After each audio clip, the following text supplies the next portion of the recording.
উচিতটা প্রকাশ করার কথা দিয়েছে, জানি না করবে কিনা, কারণ তৃণমূলের কথায় আর কাজে তো কোনো মিল থাকে না।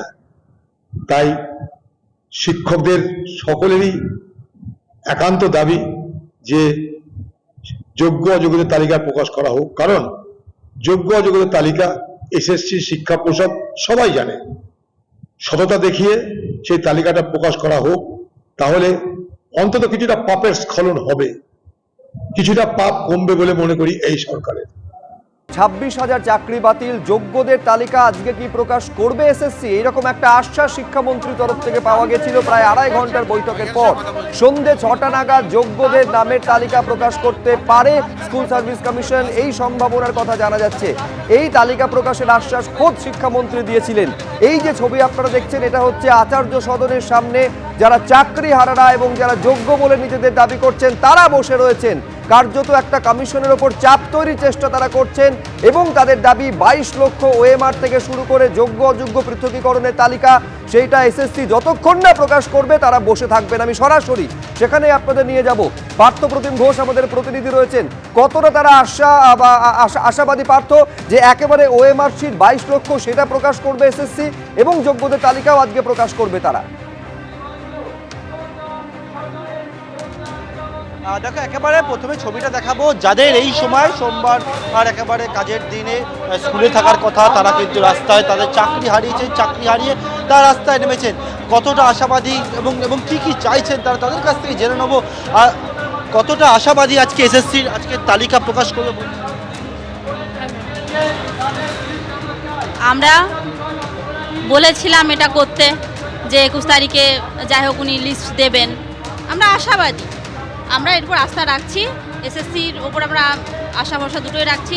দেখা যাক এখন উনি কি করেন।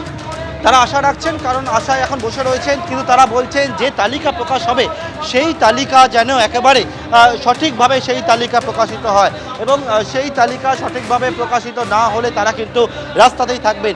একেবারে রাস্তার মধ্যে তারা বসে রয়েছেন।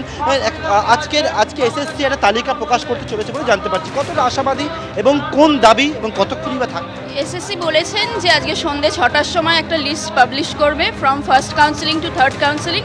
আমরা ওই রকম আশাতেই আছি। আজকে এখানে বসে আমরা 6টা অবধি থাকবো আজকে। প্রস্তুতি নেই? হ্যাঁ, আজকে এখানে থাকবো।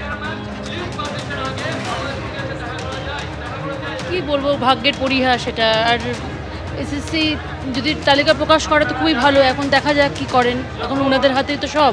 রাস্তার মধ্যে একটা খবরের কাগজ পেতে, কেউ বা পলিথিন পেতে একেবারে এসএসসি যে দপ্তর রয়েছে অর্থাৎ আচার্য সদন, আমার সহকর্মী ভগবান শাহকে দেখাতে বলবো। আচার্য সদনের সামনের যে রাস্তা, দুই প্রান্ত, সেই দুই প্রান্তের বিভিন্ন জায়গায় তারা কিন্তু এখানে বসে রয়েছে রাস্তার মধ্যে, এবং এসএসসি যে দপ্তর, সেই দপ্তরে প্রচুর সংখ্যায় পুলিশ মোতায়েন করা হয়েছে। এসএসসি যে দপ্তরের যে গেট, সেই গেটে গার্ড ওয়াল দেওয়া হয়েছে, এবং এই ছবি আমরা দেখতে পাচ্ছি সকাল থেকে। এবং এখানে তারা বলছেন যে লিস্ট প্রকাশিত হবে সেই লিস্টের ওপরে যাতে স্বচ্ছতা বজায় থাকে, কারণ অনেকেই কথা বলছিলাম, তারা বলছিলেন যে এই যে লিস্ট, সেই স্বচ্ছ লিস্ট না বেরোনো পর্যন্ত তারা কিন্তু আন্দোলনে থাকবে।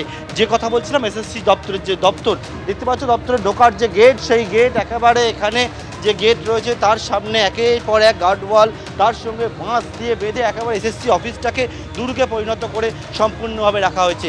এসএসসি দপ্তরে আজকে এই যে তালিকা, সেই তালিকা প্রকাশ হওয়ার কথা রয়েছে, এবং তার আগে যারা চাকরি হারিয়ে রাস্তায় বসে রয়েছেন এসএসসি দপ্তরের বাইরে, তারা বলছেন তারা আশাবাদী। তারা এখনও পর্যন্ত যে বিষয়টা বলছেন, যতক্ষণ না পর্যন্ত সম্পূর্ণভাবে স্বচ্ছ তালিকা প্রকাশ হচ্ছে তারা এই আন্দোলনে পথেই থাকবে। একেবারে ততক্ষণ পর্যন্ত তারা পথে থাকবেন। শুধুমাত্র তালিকা প্রকাশ করতে হবে এমনটা নয়, 22 লক্ষ ওএমআর শিট, যোগ্য অযোগ্যের তালিকা প্রকাশ, এবং যারা অযোগ্য তাদের টার্মিনেট পর্যন্ত করতে হবে। এই দাবিটাও পর্যন্ত এই যে তারা বসে রয়েছেন যোগ্য চাকরিহারা শিক্ষকেরা, তারা এই দাবিটা করছেন।